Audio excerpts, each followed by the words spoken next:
काला कौवा जंगल में एक पेड़ पर बैठा हुआ धूप का आनंद ले रहा था कि तभी उसकी नजर एक शेर पर पड़ी। काला कौवा उस शेर को देखकर अपने आप से बोला, ये तो किसी दूसरे जंगल का शेर मालूम होता है, मगर ये यहाँ पे क्या कर रहा है? मुझे महाराज को इसकी सूचना देनी चाहिए। काला कौवा तुरंत ही उड़ते हुए अपने जंगल के शेर राजा के पास जाकर बोला, महाराज, हमारे जंगल में दूसरे जंगल का शेर घूम रहा है। मुझे उसके इरादे कुछ सही नहीं लग रहा है। ये सुनकर शेर राजा क्रोधित होकर बोला, दूसरे जंगल के शेर की इतनी हिम्मत कि वो मेरे जंगल में घूम रहा है, मैं उसे छोड़ूंगा नहीं। बताओ कहां पर है वो?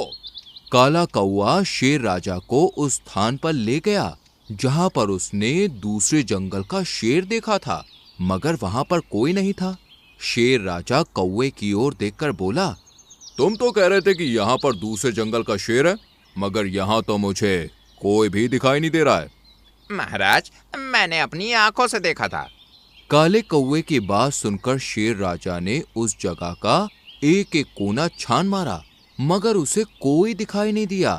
तभी वहां पर एक सुंदर दिखने वाला तोता उड़ते हुए आकर शेर राजा से बोला, महाराज की जय हो। कौन हो तुम? मेरा नाम पोपट है महाराज। मैं इस जंगल से गुजर रहा था कि तभी मैंने देखा कि यहाँ पर एक बड़ा ही भयानक दिखने वाला भेड़िया टहल रहा है। मुझे लगा कि इसकी सूचना सबसे पहले आपको देनी चाहिए, क्योंकि आप जंगल के महाराज हैं। कहाँ है वो भेड़िया? आइए मेरे साथ। तोता शेर राजा को घनी झाड़ियों में ले गया जहाँ पर एक काला भेड़िया छुपा हुआ था। शेर राजा भेड़िए की ओर देखकर बोला, कौन है रे तू और यहाँ पर क्या कर रहा है तू? मगर भेड़िया शेर राजा को देखकर दुम दबा के भाग गया। शेर राजा तोते की ओर देखकर बोले, तुमने तो बिल्कुल सही सही बताया, और मेरा एक सलाहकार काला कौवा है जिसने मुझे बेवजह परेशान किया। मैं आपकी बात का मतलब नहीं समझा महाराज। मेरा सलाहकार एक मूर्ख काला कौवा बोल रहा था कि उसने यहाँ पर दूसरे जंगल का शेर देखा है, मगर यहाँ पर तो मुझे कोई भी शेर दिखाई नहीं दिया। तोता काले कौवे का मजाक उड़ाते हुए शेर राजा से बोला, महाराज, सबसे पहले तो आपको अपने सलाहकार को बदल देना चाहिए। आपको एक दूसरा सलाहकार चुनना चाहिए जो कि देखने में सुंदर भी हो और सच्चा भी हो। तुम तो बातें बहुत अच्छी करते हो पोपट, और तुम सुंदर भी हो। तुम मुझे अच्छे लगे। आज से तुम ही मेरे सलाहकार हो। इतना बोलकर शेर राजा काले कौवे की ओर देखकर बोला, और सुनो काले कौवे, आइंदा मेरी गुफा के आसपास भटकने की कोशिश भी की तो तुम्हें जंगल से धक्के देकर बाहर निकाल दूंगा, समझे? इतना बोलकर शेर तोते से बोला, आज से तुम मेरे सलाहकार हो, इसलिए तुम्हें इस जंगल में खास सम्मान दिया जाएगा। शेर राजा तोते के साथ वहां से चला गया और काला कौवा बेचारा मुंह लटकाकर अपने घर पर चला गया और अपने घर के बाहर उदास बैठ गया। मीनू मौसी और रानू चिड़िया वहां से गुजर रही थी। काले कौवे को उदास देखकर वो दोनों काले कौवे के पास आ गईं। मीनू मौसी काले कौवे से बोली, क्या हुआ कौवे भाई, तुम उदास क्यों बैठे हुए हो? मीनू मौसी सही कह रही है कौवे भाई, तुम तो हमेशा हंसते गाते रहते थे और गुनगुनाते रहते थे और जंगल में हर जगह महाराज की तारीफ के गुणगान करते रहते थे। तुम्हें इस तरह से पहले उदास कभी नहीं देखा। काला कौवा मीनू मौसी और रानू चिड़िया को सारी घटना बताते हुए बोला, मेरी बात का विश्वास करो, मैंने अपनी आंखों से उस जगह पर किसी दूसरे शेर को देखा था, मगर महाराज ने मेरी बात पर विश्वास नहीं किया, बल्कि उस तोते की बात में आकर मुझे अपमानित भी किया और मुझे सलाहकार के पद से भी हटा दिया। मैंने महाराज की अब तक कितनी सेवा की, क्या मुझे महाराज की सेवा का ये फल मिलना चाहिए था? काले कौवे की बात सुनकर मीनू मौसी मुस्कुराती हुई बोली, कौवे भाई, अपना दिल छोटा मत करो। तुमने वो कहावत तो सुनी होगी, कर्म कर फल की इच्छा मत कर। मैं और रानू चिड़िया महाराज से बात करेंगे और उन्हें समझाने का प्रयास करेंगे। मीनू मौसी और रानू चिड़िया शेर राजा के पास पहुंच गईं। मीनू मौसी और रानू चिड़िया को देखकर पोपट तोता शेर राजा से बोला, महाराज, मेरी समझ में नहीं आता कि आप जंगल के शेर हैं या किसी चिड़िया घर के। तोते की बात सुनकर शेर राजा बुरी तरह से चौंकते हुए बोला, क्या हुआ पोपट, मुझसे कोई गलती हो गई क्या? तोता मीनू मौसी और रानू चिड़िया की ओर देखकर शेर राजा से बोला, जब मैं दूसरे जंगल में रहता था महाराज, तो मैंने देखा कि वहां के शेरों से शक्तिशाली जानवर मिलने के लिए आया करते थे और उनके सामने अपना सर झुकाया करते थे, मगर मैंने अभी तक आपकी गुफा में आपकी बराबरी का कोई भी आता हुआ नहीं देखा। अब आप ही बताइए कि इन मामूली चिड़िया का आपकी गुफा में क्या काम है? ये सुनकर रानू चिड़िया क्रोधित होकर बोली, अपनी हद में रहो आवारा तोते, तुम तो इस जंगल के भी नहीं हो। हमारे जंगल के महाराज और जंगल के राजाओं की तरह घमंडी नहीं है। वो सभी पक्षियों और प्राणी को बराबर का समझते हैं। यही बात तो मैं महाराज को समझाने का प्रयास कर रहा हूँ। क्या वह जंगल के महाराज हैं, इसलिए जंगल के छोटे मोटे प्राणी महाराज के बराबर नहीं हो सकते। पोपट तोते की बात सुनकर शेर राजा गहरी सोच में डूबते हुए बोला, ये तो तुमने बिल्कुल सही कहा, ये तो मैंने कभी सोचा ही नहीं। खैर, हम इस बारे में बाद में बात करेंगे। पहले हम इन पिद्दी चिड़ियों की खबर लेते हैं कि ये यहाँ पर क्यों आई हैं। शेर राजा के मुंह से ये शब्द सुनकर रानू चिड़िया क्रोधित होकर शेर राजा से बोली, महाराज, आपको दूसरे जंगल के पक्षियों की बातों में आकर अपने जंगल के पक्षियों का अपमान नहीं करना चाहिए। पूरे समय में अपने ही काम आते हैं। इस जैसे आवारा पोपट तोते तो मुंह छुपाकर भाग जाते हैं। रानू चिड़िया की बात सुनकर शेर राजा पूरी तरह से क्रोधित होते हुए बोला, यहाँ से निकल जाओ रानू चिड़िया, और साथ में इस मौसी को भी ले जाओ, नहीं तो लोग ये कहेंगे कि एक जंगल के राजा शेर ने मामूली चिड़िया को मार डाला। मेरी प्रजाति का नाम खराब हो जाएगा। निकल जाओ यहाँ से। रानू चिड़िया और मीनू मौसी मुंह लटकाकर वहां से निकल गई। शेर राजा तोते से बोला, मेरे दोस्त पोपट, अब तो मेरा व्यवहार तुम्हें शेरों जैसा लगा? हाँ, अब मुझे लगा कि मैं एक असली शेर का सलाहकार हूँ। रानू चिड़िया गुस्से से एक पेड़ पर जाकर बैठ गई। मीनू मौसी रानू चिड़िया से बोली, अपना दिल छोटा मत करो रानू।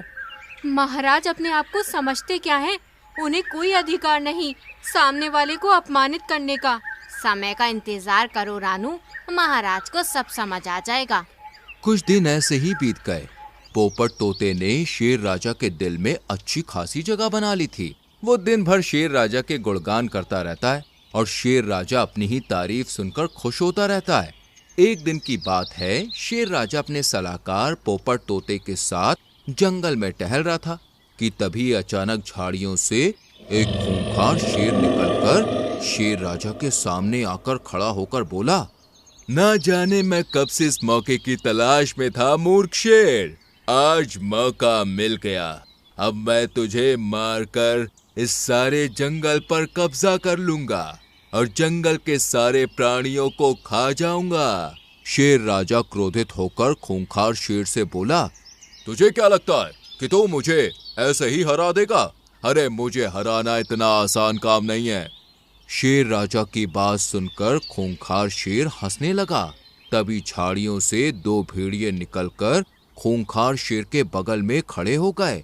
खूंखार शेर शेर राजा से बोला, मैं यहाँ पर तुझसे अकेले मुकाबला करने नहीं आया हूँ, क्योंकि मैं तेरी तरह मूर्ख नहीं हूँ।